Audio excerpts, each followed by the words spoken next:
Hello, welcome to Forget the Rules by Takara Renee. And on this channel, we talk all about things military transition. And I figured what better topic than to talk about my 90-day experience post retirement and the things that I have learned about myself. So, just right off top, what we like to do the bluff, the bottom line up front. So, the 3 points that I'm going to give to y'all is perfectionism, overthinking, and procrastination. Now, I'm probably not going to do it in that order because there was another order that I had, but we're going to see what comes up first. But I'm going to tell you, overthinking is going to be the very first one. It's going to be the very first one. So these are the things that I have just learned about myself. As a matter of fact, I'm going to do a bonus one. Yeah, I'm going to do a bonus one. I'm going to do a bonus one on top of that. So, number one thing that I've learned about myself in this process is I can overthink. And I feel like we can all overthink at a certain point because with that, we have standard operating procedures. We have um we have what we call a left seat, right seat, right? So when we're in the military, there are already things in place for us to be successful. There are already instructions that we have. There are people in place that can show us exactly what to do. So honestly, there is really no need for us to think. There's no need for us to think because somebody is already there to give us the answer. And if we don't have the answer, then we can just go ahead and go read up on it and still call it a day. However, in this journey of transition, there really are no instructions. Do we have the transition assistance program, TAPS as we call it? Yes. But when you get out here, when your name has been signed, when you get your certificates, the game changes a little bit because you really don't have all of those resources available to you. So now there are some things that you need to think about. There are some things that you need to do. And now there are some things that you need to figure out. All right, well, what's going to be best for me in this stage of my life? What's going to be the thing that I want to do for myself? So then what happens, right?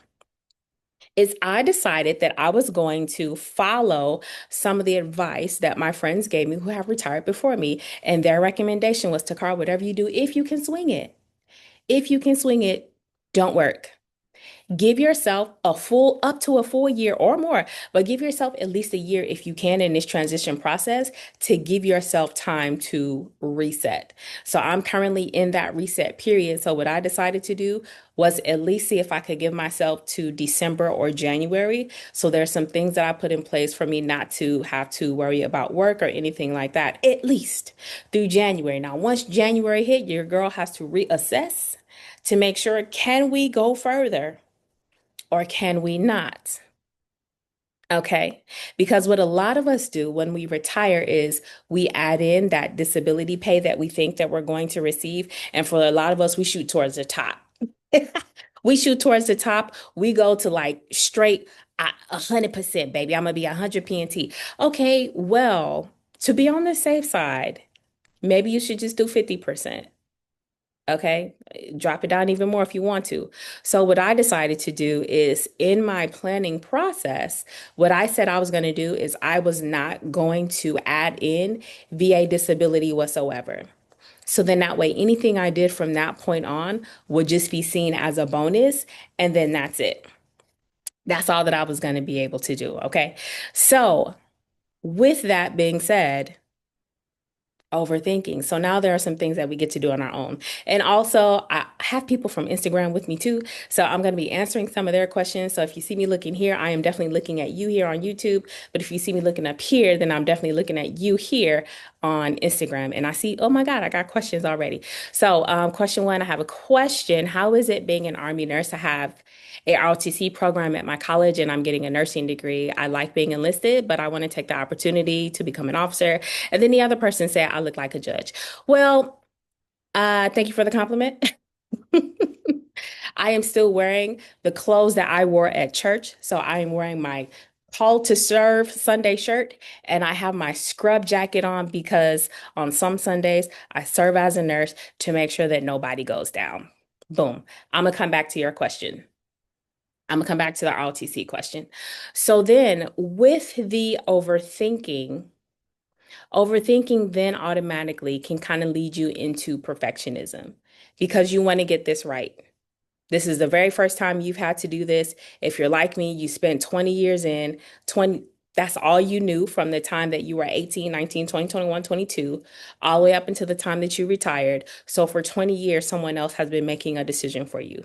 For 20 years, somebody else has kind of laid out a path for you. And so now all this time, you finally get to make a decision for yourself and you want to get it right. And then that's how you can kind of get stuck in perfectionism. And then because you're getting stuck in perfectionism and because you want to make sure that you get things right and because you want to make sure that you have things line by line, piece by piece, and everything is just looking orderly and the way that you want it to be, that can then lead you to procrastination. Because now we're back at the beginning and we're overthinking. You see how all of this just kind of loops into one thing all of a sudden. And so, because you are now in this, you're overthinking, now you're trying to get everything right, and now you're delaying because you want everything to be perfect. But messy progress is better than perfect because the thing is, as if we're trying to get things perfect, someone else has already put out a version 1, 2, 3, 4, 5, 6, 7, 8. They received feedback and now they have put out another piece of something. So they've put out all of these things, received feedback, and they've been able to rinse and repeat several times, whereas we are still working on product number one, which really doesn't do us any good, especially if you are someone who is going into entrepreneurship. Because with entrepreneurship, you need to put the things out there so that you can see, do y'all actually like this or do y'all not like this? And then let me get some feedback and then let me make it better. And so the example that I gave is a book.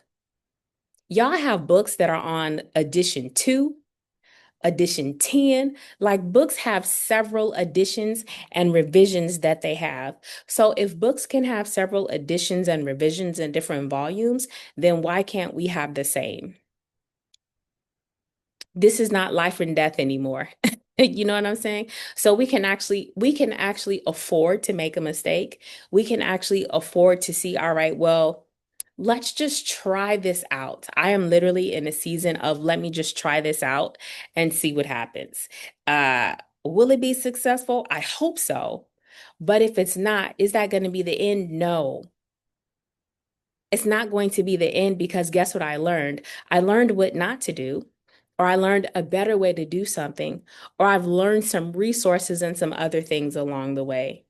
So I have traveled a lot, several places in this retire. I've been back home. I have been to Alabama. I've been to Tennessee. I've been to Florida. Have I been to Georgia? No, not yet, but I will be. So I have already been several places, explored different things. I have been looking into AI. I have been doing some coaching. I have been doing some speaking. So I've already been doing quite a few things just to try it out to see what lands. What do I like best? What's the one where I feel like I could do this all the time and it doesn't feel like work and it's not draining? Like, what's the one that really wakes me up and gets me excited? And this is what I would encourage you to do. If you are someone who is transitioning and you're not quite clear on exactly what you want to do just yet, that's okay. You can get out and you can try things, especially if you are someone who is retired. At least you have the benefit of having some type of income. It may not be your 100% of your income, but you have some type of income coming in. And this kind of gives you some leeway to be able to play around and see, well, what type of things I can do. Now, of course, if you're someone where you're not coming out with either that disability or you're someone and you're not coming out with that retirement, then things may look a little bit different for you because you don't necessarily have that guaranteed income. So then there may be something different that you would have to do. But honestly, I would say these are the big top three things that I have learned so far in my 90 days post retirement. Okay. Overthinking, perfectionism, which can then lead you to procrastination. Oh, I was going to give a bonus as well. Okay, what was the bonus? Because now I kind of, oh, yes, yes, yes, yes, yes. So, also, in addition, In addition to all those things, you also have to decide, what is my new normal going to look like? So, for instance, you're probably used to waking up very early in the morning so that you can do PT. Then from there, you're going to go to work, and then you start your day runs you possibly, then you come home and start the day over. But when you retire, you get to do things different. So you get to decide, am I still going to be part of the 4, 5, 6 a.m. club, or am I going to do something different? I've chosen to continue to remain part of the 5 a.m. club because for me, that's just what works best for me. I don't like being at the gym very early in the morning. No, no, no. Let me run that back. I don't like being at the gym when it's crowded. So I go very early in the morning to avoid the crowds. At the gym that I go to, I have learned that the gym gets crowded at about 6 or 6:30 because then the people they usually work out for about an hour, and then so that'll take them to about 7:30, 8 o'clock, but then they have to be at work at 9. So I like to be at the gym by 5 or 5:30 so that I can be out their way and you can have all the space that you need and you can do whatever it is that you want to do. But also, I find that I am much sharper in the morning than I am in the afternoon. So I'm going to do my best work in the morning, prayerfully before 2 o'clock, because after that, everything just kind of goes downhill from there. And I really just don't want to be bothered. And then also, super bonus, be mindful about replacing one thing for another. So you have all this free time, and then you start just adding things into your calendar. And then before you know it, you don't have any white space, and you're just as busy, but you're just not at work because that's what I found myself doing. I found myself with my calendar full of Zoom meetings, full of homework things because I done signed up for this course and that course and that course and that course. And I'm trying to learn this thing and learn that thing and do this and do that. And I was like, oh my gosh, I literally just traded one thing for another. So whereas I'm supposed to be in this season of rest, I have now stacked up my calendar without me even realizing it because now I'm trying to fill up my time and be busy. So even though I said, "Oh yeah, I'm sitting and I'm kicked back with my feet up and I have all these things," actually I wasn't because my calendar was full with Zoom meetings. My calendar was full with other meetings.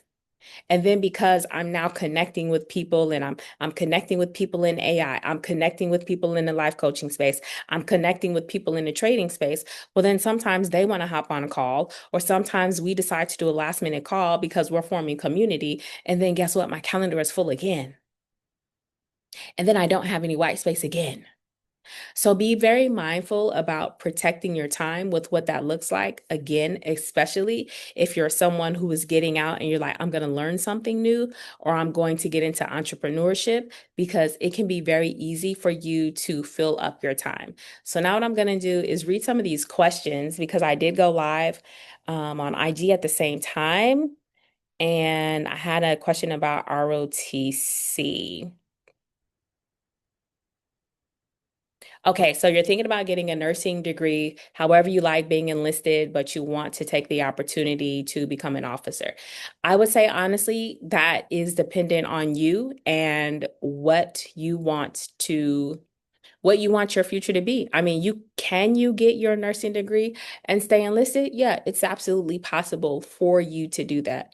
The issue comes in is that if you decide that you really want to pursue your nursing degree and you want to get the hours and you want to continue to keep that time up, it may be very difficult for you to do that and stay enlisted if you don't get the hours.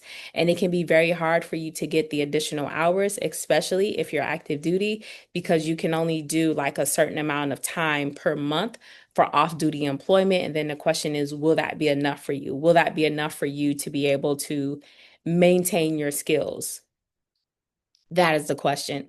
Now, can you be a nurse and still be enlisted? Yes, you can, because I was. So you could be a licensed practical nurse. You could be an LPN, which will allow you to stay enlisted. But if you decide to go to the BSN and you want to switch over, then that's automatically going to take you over to the officer side. So it just really kind of depends on what you want to do. What do you see yourself doing when you get out of the military? Do you want to become a nurse when you get out of the military or do you not? Because if you do, then I would definitely recommend that you look into going the officer route because then that will give you the experience. And then when you separate from the military, you already have the experience that you need. People will be clamoring to come and get you to work for them and do all the things because they know that you have this experience and you've been backed by the military. And there's a lot of additional training that you would receive that other nurses would not. What is better, doing nursing or practicing nursing as an officer? So with that, I'm gonna assume what you're asking. I'm gonna assume what you're asking. So nursing as an officer is still the same as nursing in anywhere else. I was still working med surg, I was still working telemetry. There's still ICU, ER, and then before I retired, I was a public health nurse. So you will actually be doing nursing. You're going to be doing nursing things in the military. Your community will just be different. And let's see. Okay, good. So I have answered all of the questions that I had received on Instagram because what I decided to do is since my video was kind of popular on Instagram, I said, well, let me do my YouTube video right here. Let's do it right now, live in real time to show what imperfect progress looks like. Do I have the setup that I want? Not really. Do I have the lighting that I want? Not really. Did I have my notes that I was going to take? No, not really, because normally I have two monitors. I would have one on one side that would have my notes, and then I would have my laptop here. And then if I decided to go live, then I would go live from my cell phone. However, I'm somewhere different. All I have is my laptop, and then I brought my lights with me, and this is where we are. But as a quick recap, three things that I've learned in these 90 days that I have been retired from the Army is that you can overthink, be in perfection, and then start to procrastinate, just kind of based on the things that you have experienced in the military, because things can be just absolutely different for you because someone else was making those decisions for you for those 20 years. I mean, you didn't even have to decide what your outfit was going to be, it was already decided for you. It was already decided for you. The only time that somebody's really going to tell you something different is that you have some type of special occasion coming up where you then have to wear like your dress uniform. That's it. Other than that, we know exactly what we're wearing day in and day out. We know exactly what our day is going to be. There doesn't really have to be any additional thought into it. So I hope you all enjoyed this. And until next time, maybe next time when I come back, then I will tell you all, give you my experience as far as the VA process, because I know a lot of people have questions about that in VA disability. Until next time.